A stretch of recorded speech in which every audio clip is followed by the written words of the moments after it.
നശിച്ച ജീവിതം എനിക്ക് മടുത്തു. എത്ര നാളാണ് ഞാനിങ്ങനെ സഹിക്കുന്നത്? എനിക്ക് വയ്യ. എൻ്റെ മോള് പാവം എത്ര ദിവസമായെന്നറിയുമോ നേരാമണ്ണം ഭക്ഷണം കഴിച്ചിട്ട്. ഇത്രയും നാൾ കടം വാങ്ങി ഞാൻ എല്ലാത്തിനും വെച്ച് വിളമ്പി. ഇനി കടം തരാൻ പോലും ഒരു മനുഷ്യനില്ല. താനിങ്ങനെ വീട്ടിൽ കയറി ഇരുന്നോ? ഞാൻ പറഞ്ഞത് അറിയാൻ മേലാത്ത കച്ചവടത്തിന് പോകരുതെന്ന്. അപ്പം ഞാൻ പറഞ്ഞത് കേട്ടില്ല. കയ്യിലുണ്ടായിരുന്നത് പോയി, സമ്പാദിച്ചത് പോയി, എല്ലാം നശിപ്പിച്ചു ഈ മനുഷ്യൻ. കാശ് കടം തന്നവരെല്ലാം ഇനി വീട്ടിൽ കയറി നിരങ്ങും. നിങ്ങൾ കണ്ടോ? ഞാനിനി എന്ത് ചെയ്യണമെന്നും കൂടി നിങ്ങൾ പറ. താനിങ്ങനെ മിണ്ടാതിരുന്നോ? കാശ് കൊടുക്കാനുള്ളവർ കുടുംബത്തിൽ കയറി വന്ന് എന്നെ കയറി പിടിച്ചാലും നിങ്ങൾ ഇങ്ങനെ മിണ്ടാതിരിക്കുള്ളൂ. എനിക്കതറിയാം. മടുത്ത് ഞാൻ ഇങ്ങേരത്തുള്ള ജീവിതം. ഞാൻ പോകും എൻ്റെ വീട്ടിലേക്ക് എൻ്റെ കുഞ്ഞിനെയും കൊണ്ട്.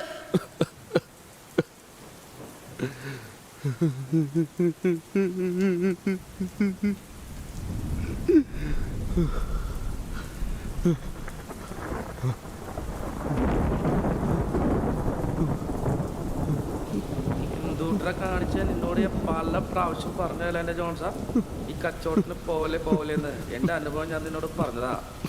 എന്തുട്ടിനാ നീ ഈ പണിക്ക് പോയേ? എൻ്റെ കയ്യിൽ 5 പൈസ ഇല്ല കേട്ടാ. എൻ്റെ കയ്യിൽ ഒന്നുമില്ലാന്ന് തരാനായിട്ട്. നീ വിട്ടോ എൻ്റെ പൊണ്ണ് ജോൺസാ.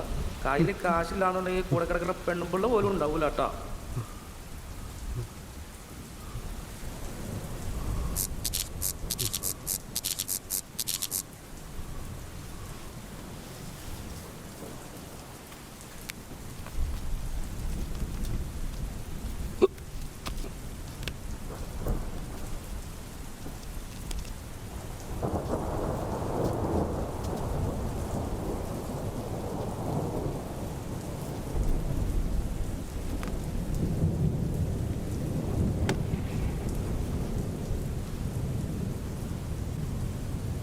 കൃഷ്ണേട്ടാ, എനിക്കൊരു 2000 രൂപ തരാമോ? ഒരാഴ്ച കഴിഞ്ഞ് ഞാൻ തിരിച്ചു തരാം. നീ എന്താ ജോൺസായി പറയണേ? നിനക്ക് ഞാൻ 2000 രൂപ തരാം. പക്ഷെ നീ എങ്ങനെ കാശ് തിരിച്ചു തരും? ഒന്നാം നിന്റെ കച്ചവടമൊക്കെ പൊട്ടി പാളീസായിട്ട് നിൽക്കുക, തലയ്ക്ക് ചുറ്റും കടവും. നീ വാങ്ങിയ കാശപ്പോൾ തിരിച്ചു തരുമെന്ന് ചോദിക്കാനിരിക്കുമ്പോഴാണ് നീ എൻ്റെ അടുത്തൊന്ന് പിന്നെയും കാശ് ചോദിക്കുന്നത്. നിനക്കൊക്കെ ഒന്നും നാണോ മാനോ ഒന്നും ഇല്ലടാ. കഴിഞ്ഞ ദിവസം നിന്റെ പെണ്ണുമ്പിള്ളയും വന്ന് കാശ് ചോദിക്കണ്ടായിരുന്നല്ലോ. ഇല്ല ജോൺസാ, ഇപ്പം നിനക്ക് കാശും തരാൻ ഇല്ല. നീ വിട്ടോട്ടാ.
ഇന്ന് ഫീസ് കൊടുക്കാത്തവന് മിസ്സിൻ്റെ അടുത്ത് ക്ലാസ്സിൽ കയറണ്ടെന്ന് പറഞ്ഞു.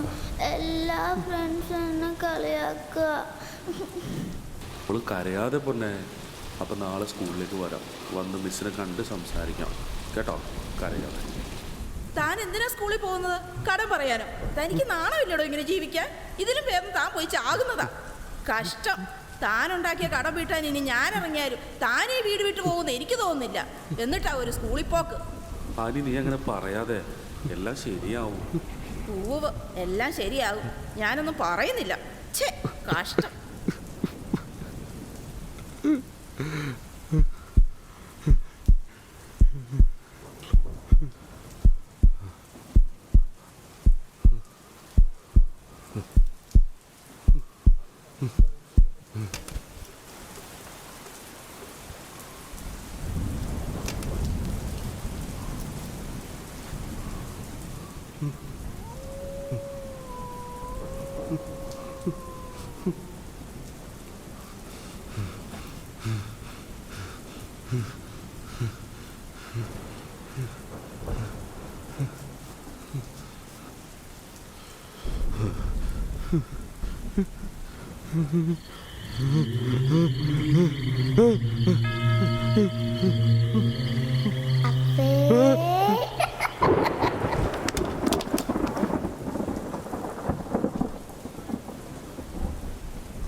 മോനെ അമ്മയുടെ മരുന്നും കുഴമ്പൊക്കെ തീർന്നടാ.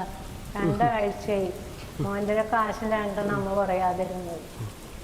അമ്മക്കിപ്പോൾ തീരെ വയ്യട മോനെ.